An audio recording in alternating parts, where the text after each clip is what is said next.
Hello and welcome to allergy season, where wanderlust is an illness cured by talons and claws.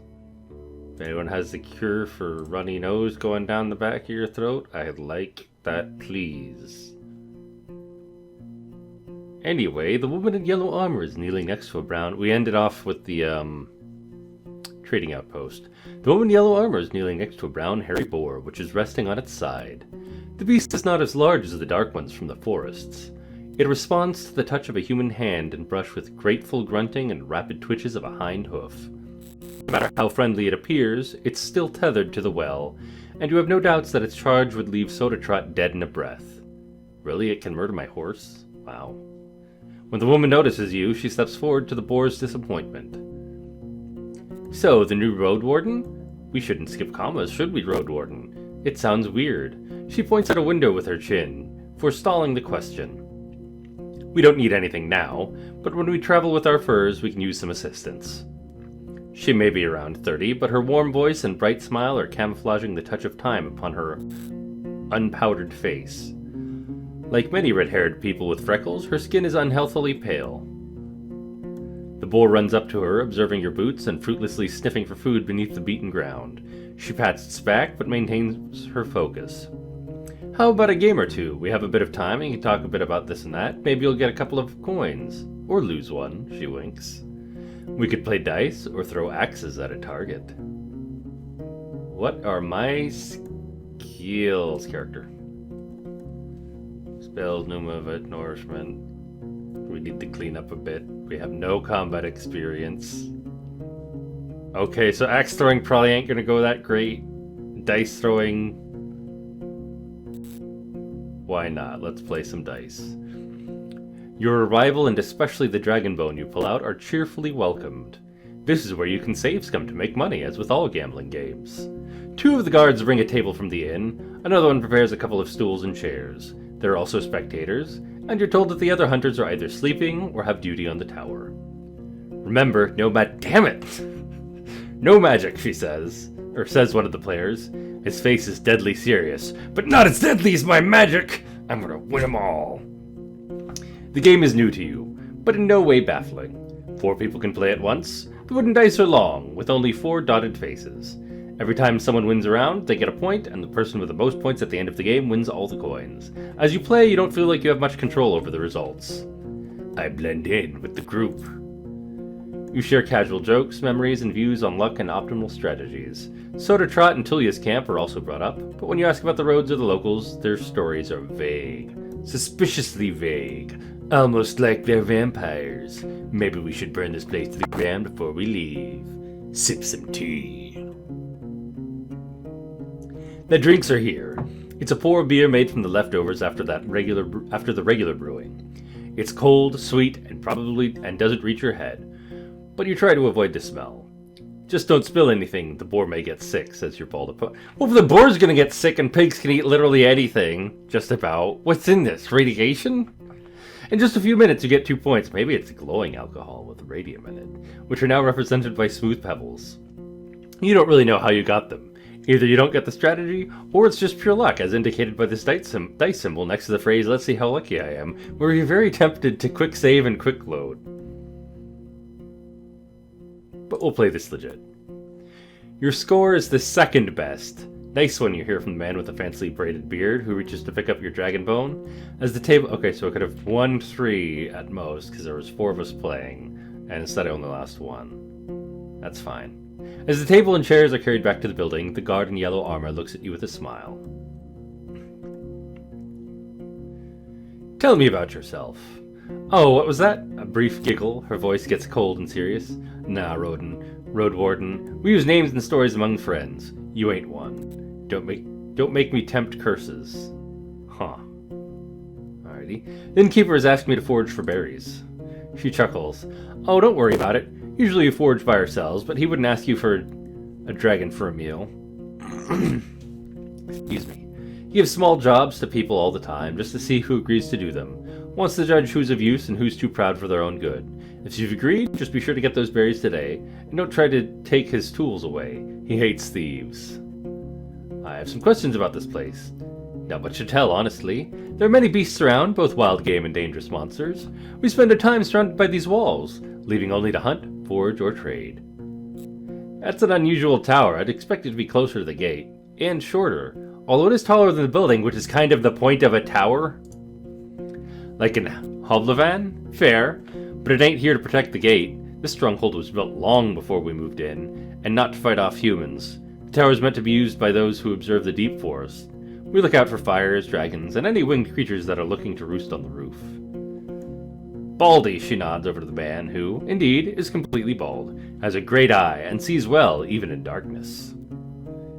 Any interesting creatures nearby? Ha! Here? Everything lives here. She flips her hair. I swear, we saw a few dragons, a unicorn family, a battle between trolls and goblins, faced 2 beastmen, oh, and a gargoyle, and a hunting queen shouts all the time. I could tell you about them, but I won't. She winks and pats the boar on its head. You know, hunters have their secrets.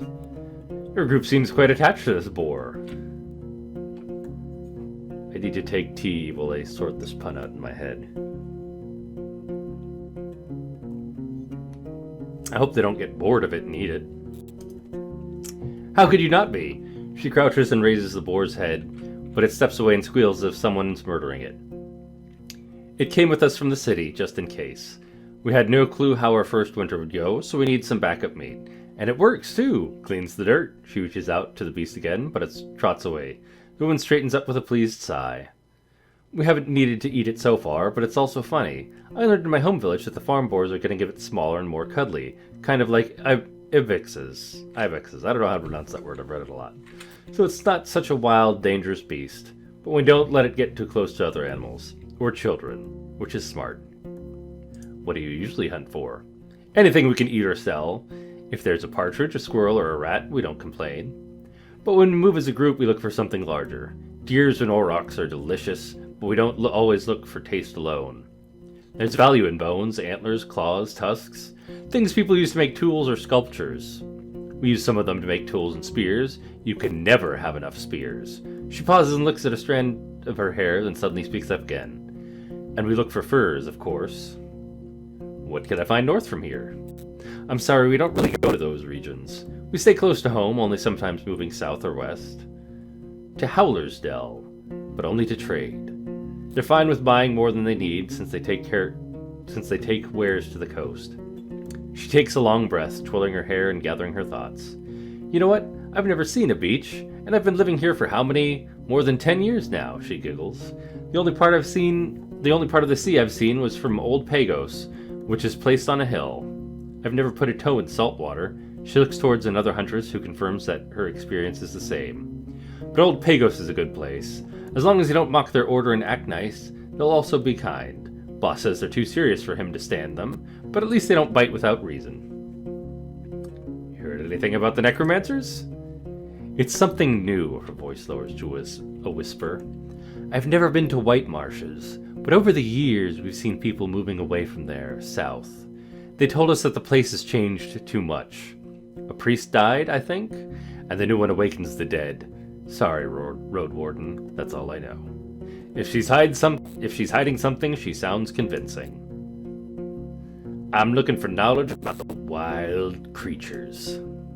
I told you our knowledge is valuable, I don't know. She looks at the boar, which seems to be obsessed with a clump of grass growing next to the wall. 15 dragons, no less. Never mind! Holy cow, I'm gonna walk away from that one. Like, wouldn't, like, a crossbow or something 30? You're nuts, lady. Alright. I should go outside and forage for berries. The innkeeper knew what he was talking about. He put the gloves on and looked through the bushes from a safe distance. It doesn't take long before you notice the first serpent lying on a rock somewhere in the thicket. The creatures are not that large, and even if some of them hiss at you or slither closer, the jabs of the hook keep them at a distance. You don't know much about these berries. They're round and reddish. You wouldn't trust such a color even if you were looking for food in the wilderness. The plants don't have thorns, but the leaves are harsh, so you make sure to thoroughly cover your skin with your clothes. You have to look through many bushes to fill the bucket, but the presence of insects and snakes doesn't allow you to relax. I said that way too relaxedly. I gather the berries and go back to the inn. you've gotten a bucket full of berries. You return to the courtyard. 2 of the guard are participating in a friendly skirmish. The wrestling is accompanied by a crowd. I enter the inn, wishing not to bet upon the outcome of this wrestling match, for I know it is rigged. Paw done again. The locked windows make the air stuffy, and the weak fire on the stove hardly lightens up the hall. The innkeeper is sitting at the stove, cleaning a set of metal tools and ladles. So, you again? Need anything? Put these fruits on the counter. Great! He peeks inside the bucket. I've got cabbage stew with a few goose chunks for you. I'd serve it even to the merchants, if there were any around. The meal is warm and filling. It's well seasoned and not overcooked. And like I've said, I rarely have food to spare, but feel free to ask if you ever stop by. You may be lucky, and I've been cooking my whole life. I'm going to thank him. And how did that old hook of mine work out for you? I see you still have your hands. Do we want to buy it from him? We're definitely not going to lie to him.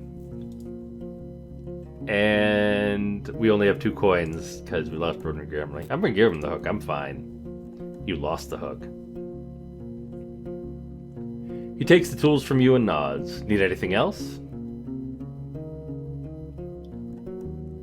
Can you tell me about the peninsula? What could anyone say? This place doesn't even have a name unless there's an old book in an archive that no soul knows about. You know what to call everything from here to the coast? The hunting ground. He glances at your eyes. But it's not us who hunt, keep that in heart, but the beasts in all shapes and forms. His words gain confidence slowly, which is strengthened by his deep voice.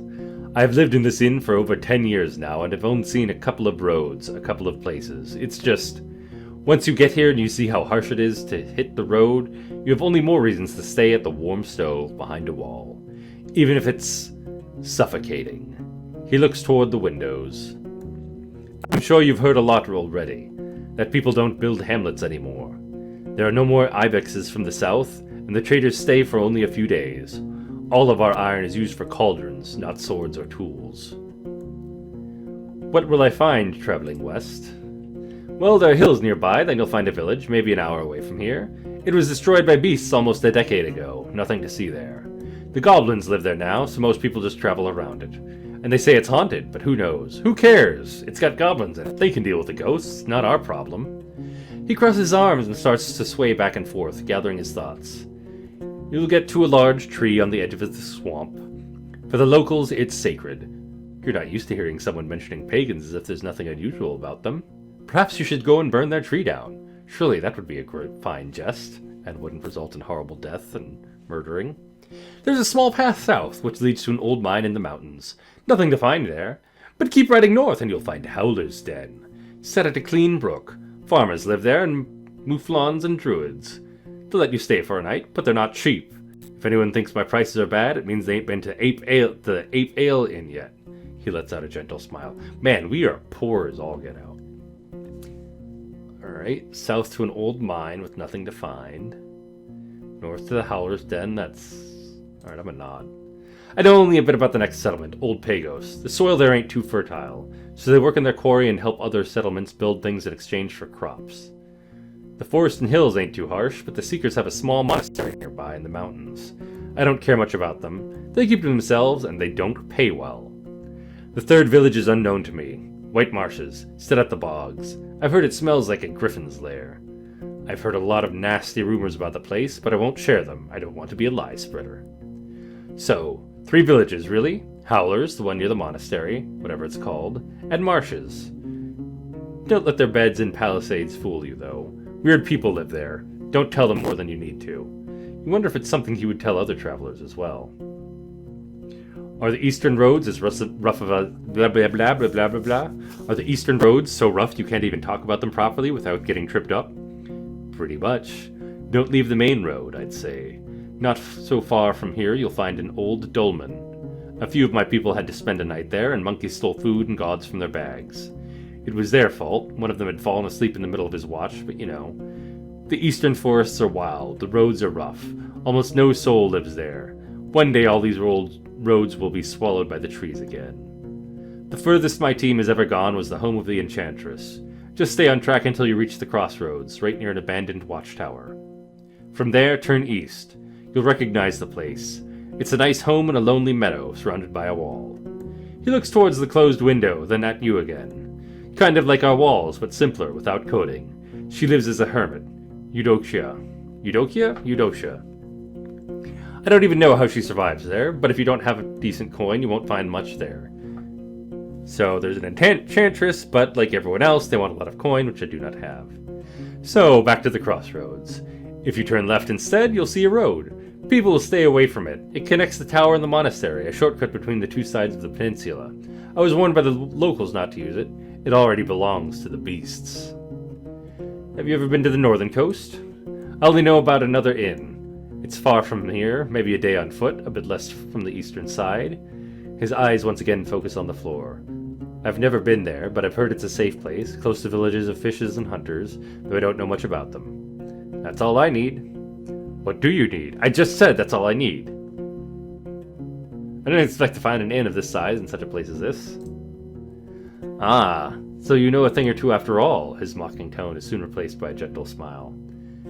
It was built long before we arrived. It didn't work out well for the previous owners. Once the war ended, they left. Not enough travelers, bad trade, the villages sticking to themselves. We, however, came prepared. For example, this boar we have outside. It's not only great for meat, it can also probably ram people to death horribly. Also, look at this sword I have upstairs, and this axe, and this other axe, and this spear, and this pelt on this wall, and this chest, and this bed, and other background things you haven't been paying attention to. And now we're prospering, because of this pelt I put on the wall. When you ask him how they can afford all the supplies, he runs his fingers through his dark hair. I'm not against running an inn, but we don't rely on guests. We're the ones doing all the trading. My hunters are a clever bunch and stay safe in the forest. In exchange for furs, claws, and bones, we get what we need and more. Both from the south and the north. He moves to the window and peeks outside. We have a good life here. We spent a whole lot on armor, crossbows, lumber, spears. But in another 10, maybe 20 years, we'll have enough savings to move to Hovlevan and not work for another day in our lives. We take risks, but smartly. The team is stronger than ever, and I have big plans for us. Like moving to Hovlevan and retiring. That's a big plan. Purple-skinned man so far... Oh, that's right, he's purple-skinned. I forgot these people actually had, physical characteristics and weren't just generic abstractions of text and dialogue in my mind. Also more tea. Is there a good story behind the inn's name? I mean, there's a story, but not a good one. He clears his throat.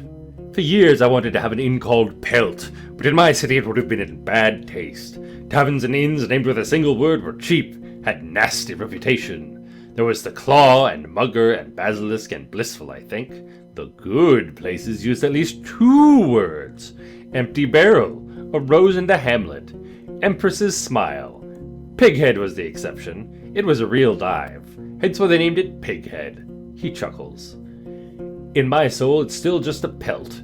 Pelt's what we came here for, and what will make us reach our goals. I'm not going to ask about the Purple Man thing, because for all we know, he could be a one-eyed, one-horned purple people leader.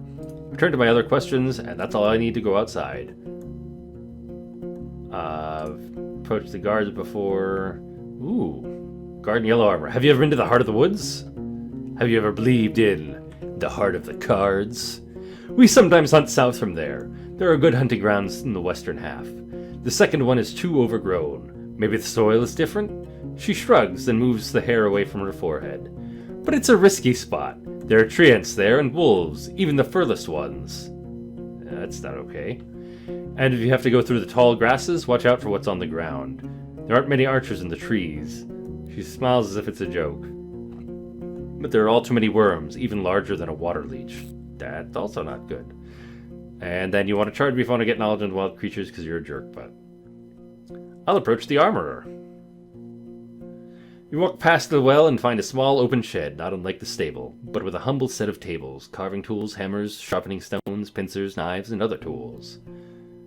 As long as something can be solved by brute force, this place will find a way to do so.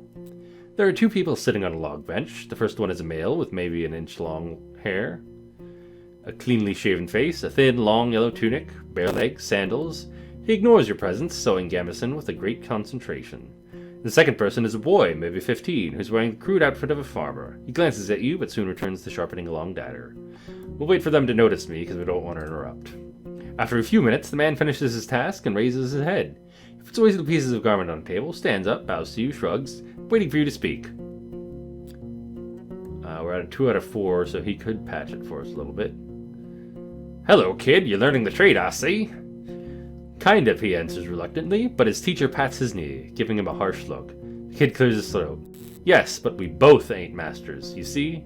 There's not a soul to teach us, so once I'm ready, I'll try hunting instead. Fixing things for others is boring. The man grunts a sound, though you don't understand it. Seeing your face, the boy chuckles. He said, safe. Let's meet in the middle. Boring, but safe. The man nods. Could you patch my clothes if they were torn? He shakes his head and points at the uneven seams on his own tunic, then grabs a crude bone needle and shows you its broken head. He wouldn't even if he had the tools, said the boy. But you can try in Howler's Dell or in Gale Rocks. Good to know. I'm in need of your services, kind sir.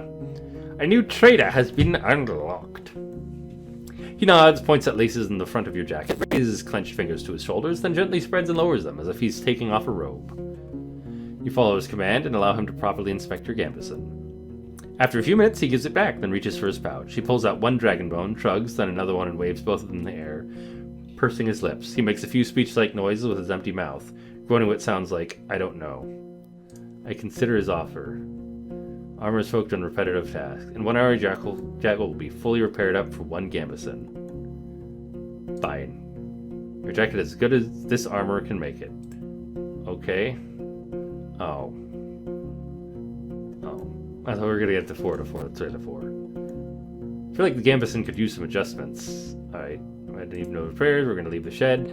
We have not gone to the well yet. I recently renovated the wooden roof cover. The recently renovated wooden roof covers the well from rain and birds. One of the guards is enjoying the cold drink he drew with a bucket and tells you to use only as much water as is necessary. The oak ash soap you own can help you get cleaner. I wash my shell. What is this, ghost in the shell? Whatever, we're ugly. Splashing yourself with cold water from a bucket won't take away your smell, but it's enough to remove the tallow and sweat from your skin or mud stains from your clothes.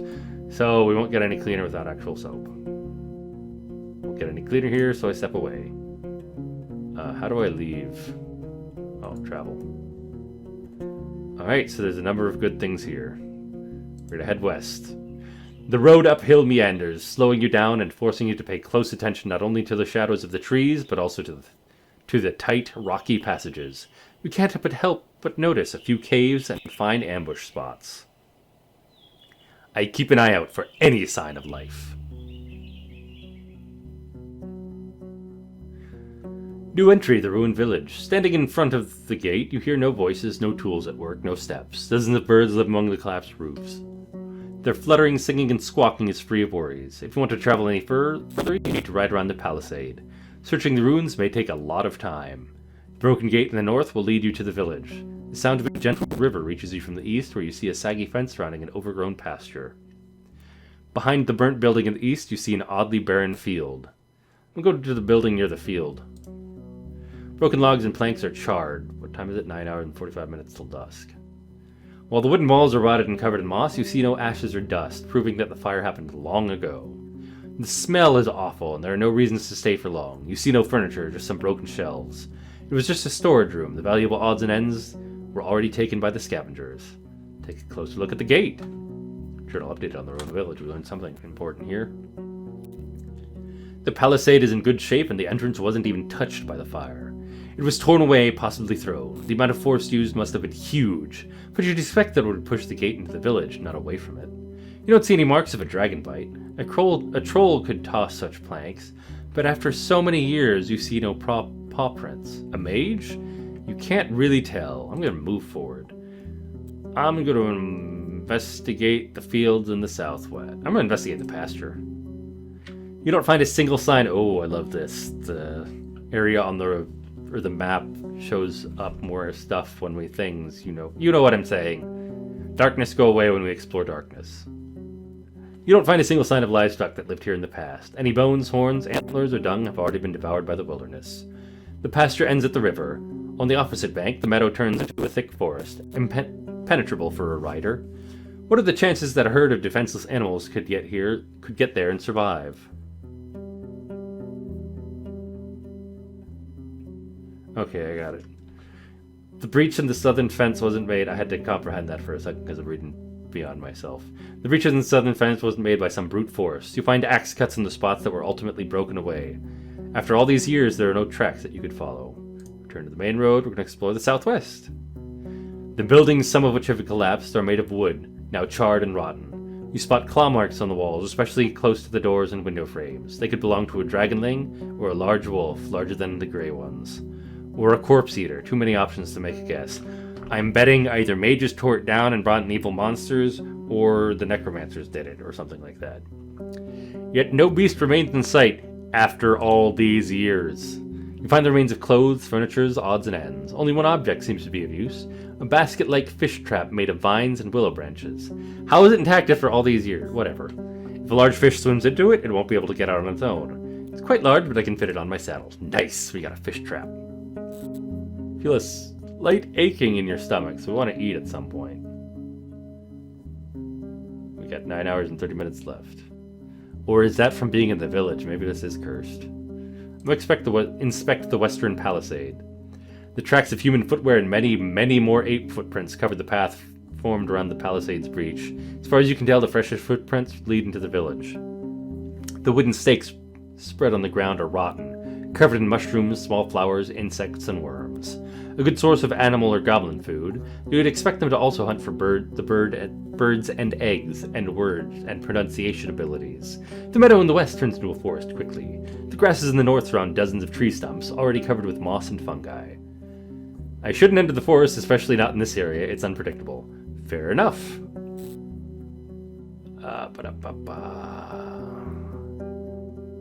Fields in the southwest I want to look at. Ooh, we can cast a spell. You're surrounded by what looks like a field plowed in late autumn, disturbed by hundreds of rains and snowfalls. There's a few clumps of grass and wheat, but a place like this one, abandoned for years, should already have turned itself into a green lea. A barren field? Maybe it was overused, but you would still expect the weeds to sprout. A curse? Perhaps that is why our stomach was growling when we entered the village. Not growling, but feeling weird. The path leading west from here ends at the edge of the field, shifting into a meadow and then a forest.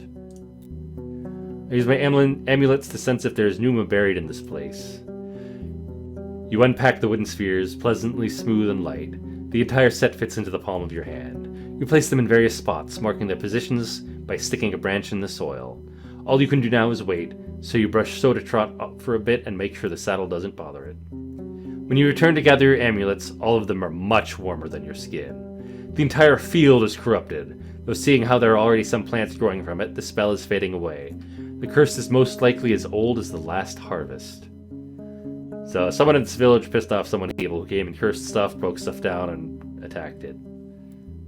I walk away. I need these amulets to cool off. The closer you are to the village, and the longer you stay around, the sicker you feel. A taste of gastric juices hits your mouth and your forehead hurts. You start to stumble. Soda Trot, worried by the sight, pokes your head with its nose.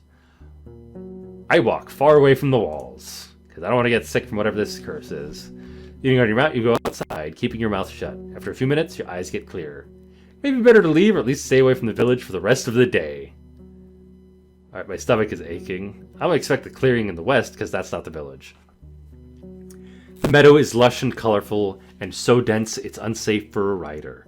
For a couple of minutes, you lead Soda Trot with a rope, avoiding the potential disaster in case of a hoof falling into an animal den. Being forced to travel around the palisade every time you get here is going to be a pain.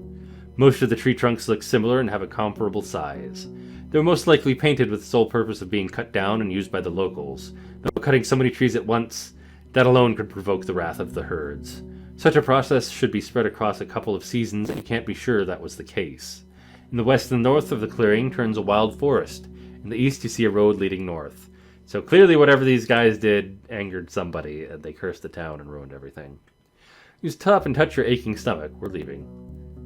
I go to the road leading north from the village. You're at a closed northern gate. The neglected road is partially overgrown. You hear a river in the east, separated by the lush meadow, filled with crickets and rodents.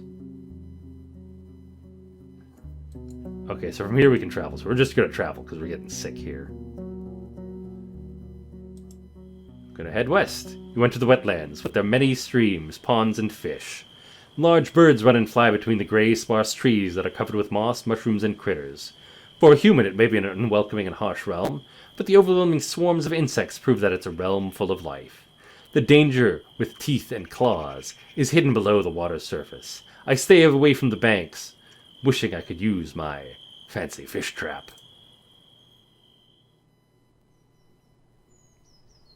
What's this? This place shouldn't be alive, not without leaves. Or this plant shouldn't be alive, not without leaves. It doesn't resemble the other trees of the wetlands. It's something else. You get off your horse and prepare your axe. The water is filled with dirt and dead plants, and it smells like an old corpse. The roots are spreading far, breaking through the water's surface. You don't see any saurians in the grasses on the shore. You approach the table-like altar made of 3 limestone slabs. With these rocks originally as formless as they are now, was there a point in time, centuries ago, when they were precisely shaped and decorated by masters of artistry? There's no way to tell. Soda is peacefully observing the dark grass and slapping flies with its tail. Whatever it is that you feel in the air, it's clear that your companion sees this place through very different eyes. Huh.